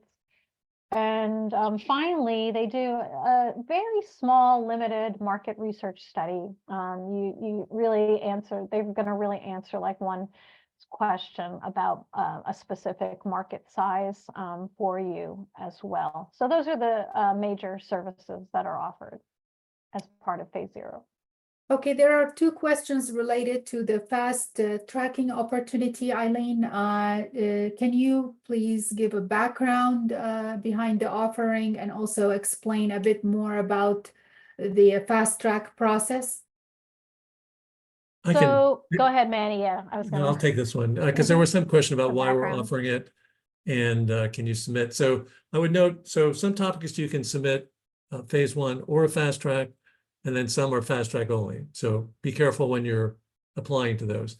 The purpose of the fast track, sort of very bluntly, is to eliminate the gap between phase 1 and phase 2. You're going to apply for those, most of you are going to apply for a phase 1 grant. In next fiscal year, you'll apply for the phase 2, but you'll find that your phase 1 grant will end and there will be a gap between when your phase 2 starts. And the purpose of the fast track really was to eliminate that gap. What happens, you will get a combined phase 1, you will submit a combined phase 1, phase 2 application. You will be awarded a combined phase 1, phase 2 award, but we will only give you the phase 1 portion first. Before your phase 1 ends, you will submit a progress report detailing the progress you've made on phase one. And based on that, we will award your phase two. We will decide whether to award it or not. And when you get your phase two, it'll start immediately after your phase one ends. So that's the background of why a fast track exists, is to try to, again, eliminate that gap, help the research move more smoothly. The challenge with fast track is you have to submit, again, the phase one and phase two proposal. That's not always easy to do if the research in phase two would depend on what your results are in phase one. So there are a lot of topics for which, you really do need to wait for the phase one to be able to submit a phase two proposal. For those of you who can craft the whole phase one and phase two together and have that background, phase two also requires a lot more knowledge about commercialization. You have to submit the full phase two commercialization plan, which is fairly detailed. If you don't have a lot of commercialization experience, that may also be very challenging. So there are a lot of reasons not to submit a phase two if you're not really, have the background and expertise to be able to do all that up front. So there's some general sort of overview of the process and the background and why it's there. Thank you. Thank you, Manny. Do we need to specify the metrics we intend to achieve in the LOI, or is that only for the full application? That would be for the full application. That's not needed for the LOI. You do need to just provide a general description about what the work that you're going to be doing. And again, keep in mind that, the purpose of the LOI, as Eileen mentioned before, is one, to assign reviewers. So it needs to be technical enough. So we need to know, do we need to assign somebody with mechanical engineering, chemical engineering, or whatever background? So you should describe the research in enough detail to know that. And then also the program manager will give you feedback on whether it's responsive or not.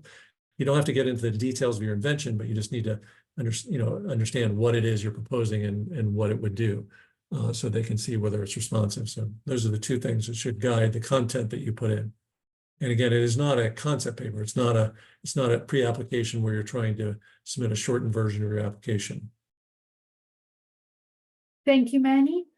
I just wanted to let everybody know that we're getting close to 4 p.m. and at this time we're going to select questions that we did not address.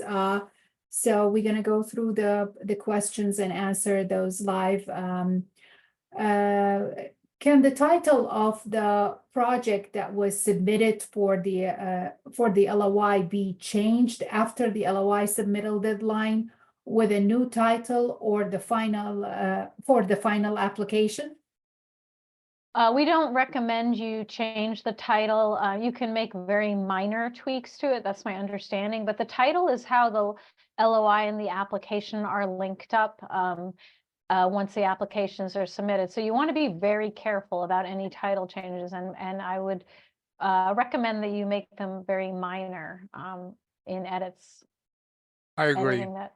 Thank you, Carl. Basically, if it's a major change, then we have to, associate the LOI title to the application. Can identical LOIs be submitted by two small businesses so a later decision can be made which small business will submit the application? I suppose that is okay, because you can submit an LOI and you are not required, to submit a phase one application if you change your mind. I have already identified which organization would be a good source of support for my project, but it is hard to identify specific staff given the time horizon. When listing consultants in the LOI, do we need to list both names and organizations, or can we just list the organizations?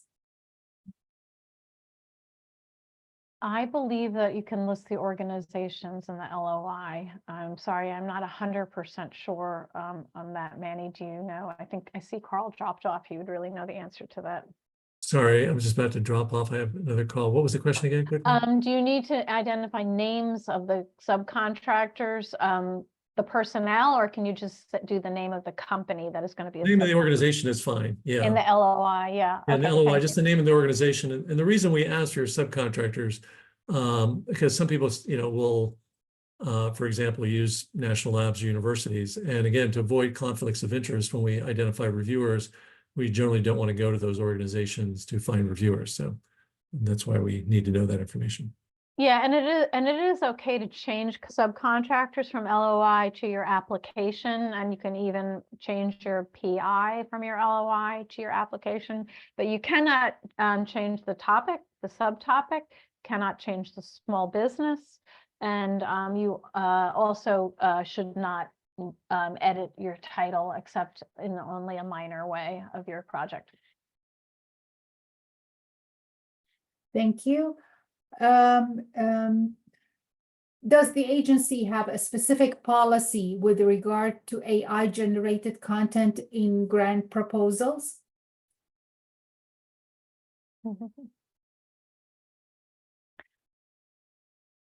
I think that's at this point unaddressed territory. I'm not 100% sure of the answer to that, to tell you the truth. That's the first time I've been asked that.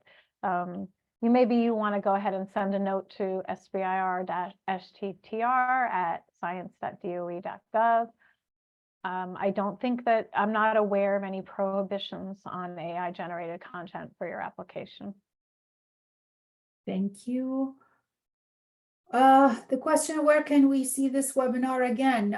This webinar is recorded, and we will post the recording of the webinar along with a copy of the presentation on our website under the Funding Opportunities webpage. Please keep an eye on that page. Hope probably next week, by next week, mid next week, we will have the recording on our website. Let me see. I'm just scrolling through the questions to. And if your questions don't get answered, we're probably going to be on for, probably till about 4:15. If your questions do not get answered, please feel free to reach out to us. I will be putting some emails in the chat where you can ask us questions. What is the ideal number of letters of support for the application? We don't have any hard and fast rules about letters of support. They're not required. They are very helpful. If you have, as Manny was saying, if you have potential customers, you have someone who's interested in testing your technology, you have someone interested in investing in your technology, if you pass the feasibility assessment. So, letters of support are great. You could have a subject matter expert say that there's a real need for what you're working on. So they are great and helpful, but they are not required. And many companies get awards without letters of support. But if you can get one, we recommend it. Thank you. Oh, Eileen, I saw that you put Putting email addresses in, so okay, people let can me reach out. just copy it and post it live for everybody to see. Our contact information. Here you are. Okay, can the budget include some amount for buying computing hardware and software? Yeah, I mean, if it's integral to the production of your, the execution of your research and development, it does have to be justified. We have a budget justification form that's part of your application. So make sure that you can justify your purchases as being integral to the research and development effort. Is it necessary to be on payroll at the time of submitting application, or founders could submit the LOI and application without being on payroll? Yeah, you do not have to be, your little known secret is that your company does not have to be formed, or you do not have to be an employee at the time of the application, but those items do have to be true at the time of the award. So you need to be ready to go if you get an award to have all of that established. Is it okay for one or more of the technical experts on the team to be foreign nationals? As long as they are permanent residents and they have permission to work in the United States. So they've been lawfully admitted to the United States and have some type of, permission to work, whether it's a green card or something along those lines. Yeah. Hey, you guys, can I ask a question really quick? Because I think that a question might have been answered incorrectly, typed in. Okay, great. So I just wanted to have you clarify it, Eileen. It says, did I hear that we can request funds to implement our peer plan? How much can we request and how do we justify the amount? You can request funds for execution of your peer plan. For example, if you're going to be mentoring an underrepresented intern, then you may put if the PI is going to be doing that, you may include those labor hours in your budget. It's as simple as that. But make sure that it scales with the effort and the project. I mean, the peer plan is going to be, it's not going to be 50% of your R&D effort as a sort of, crazy example. So, you just have to justify it. But you can request limited and reasonable costs in your budget for your peer plan. Hopefully that's helpful. Thank you, Eileen. Thank you, Carol. Okay, can a non-US citizen participate in SBIR application and in research if awarded with cost/pay disclosed in the application?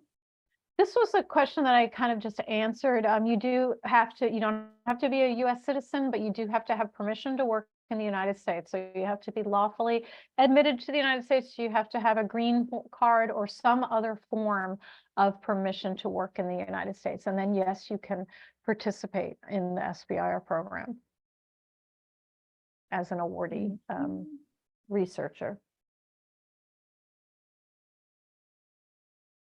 Okay, I'm just going through the questions to see, do we have a list, do we have to list our subcontractor on the LOI? Is it allowed for us to change/drop a subcontractor after LOI is submitted? You can list the subcontractors on your LOI, and yes, you may change them from the LOI to the application. How many SBIRs can a single PI support? Well, in theory, it's 10 because the PI works for the company and a company can only submit 10 applications. A PI must spend 3 hours a week on average over the course of the project. So if they're spending 3 hours a week on the project, then in theory they can support 10, but that sounds a little unmanageable to me. Okay, Eileen, I think we answered everything. Okay, all of the let's see. I mean, I'm just let me take a quick look too. Sure. Can the PI for the SCTR be a business contact that will coordinate with the research institute? That doesn't sound correct. A PI needs to be a researcher. They need to be leading the technical work. They need to be a technology expert in the area of the R&D. It is not appropriate for a PEI to be a business contact. We have a few minutes left, so let me just go ahead, please scroll through. yeah, is there any deadline for phase 0? The program is open and it stays open until it fills up. I would go to phase 0 website today and apply because the sooner you get into the program, the more support they can provide to you.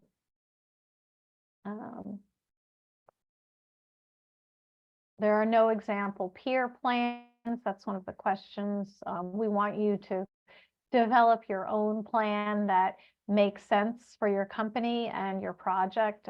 So we kind of deliberately don't have anything that you can kind of utilize as an example, but I have a number of suitable topics for peer plan on our webpage.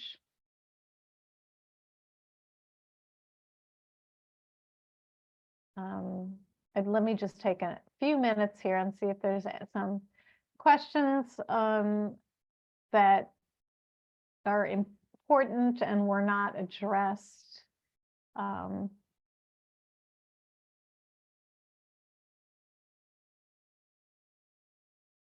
A couple of things, a couple of questions that are repeating.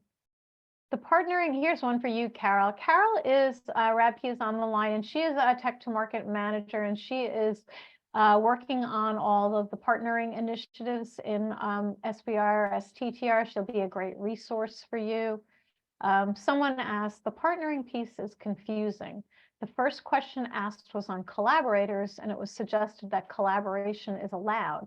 But the last slide mentioned partners. Can you clarify what is allowed, not allowed for partners, collaborators? Right. Actually, Eileen, I saw that question and I wasn't exactly positive what they were asking. So I can just tell you that you can have partners that are collaborators and you can have partners that are subcontractors. It would just depend on whether you are paying them and how you are collaborating. The one thing I will mention, because this does come up when people ask me questions about partners, your SBIR and STTR dollars have to be used for research that's being done in the United States. So if you can collaborate with someone in Europe and you can work with them, but you cannot pay them using your SBIR dollars. I don't know if that answered that question. I wasn't quite sure of it. Okay.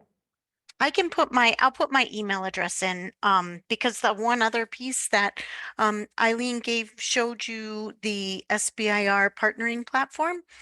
The piece that I was showing with the screenshot is our community page. And so you can go there and you can collaborate, try to find subject matter experts using the community page and network innovator to innovator. And so that's really a great feature of that page. Thank you, Carol. I'm typing, that's why I'm. There's a question about profit. I did not answer. I did not talk about profit. We do allow 7% of your SBIR, STTR budget. You're allowed to add, if you haven't exceeded the maximum amount, you're allowed to add 7% of your, on top of your R&D budget for profit, recognizing that you all are small for-profit businesses. So 7% is that number. Does the 8-week planner work for fast track? No, it's really for, I mean, there's the two applications have mostly similar components. So you could, yeah, you could more or less use it for fast track, but fast track is going to be more work. So you need to accelerate some of the initiatives, especially the phase 2 commercialization plan.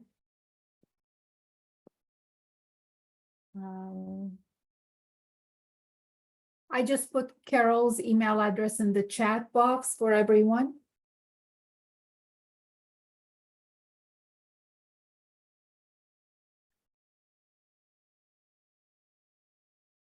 Okay, yeah. We're at 4:15. Again, send us emails. A lot of these questions that are still here were answered. And if not, please reach out to us. We're already 45 minutes over time. So, and please note that there are 7 Q&A webinars. If you will be invited next week to an Ask Us Anything on the application process. There are going to be 7 of those calls. So you're going to have ample opportunity to ask additional questions. So thank you very much for attending, and I'm going to hand it back to Zena. Thank you, Eileen. Thank you, Carol. And Hey. thank you for everyone for attending. Go ahead, Carol. I was going to say I accidentally sent something to the hosts and panelists. Maybe I don't think I can send it to everyone. Are you able to just copy and paste that the, Sure. into, thank you.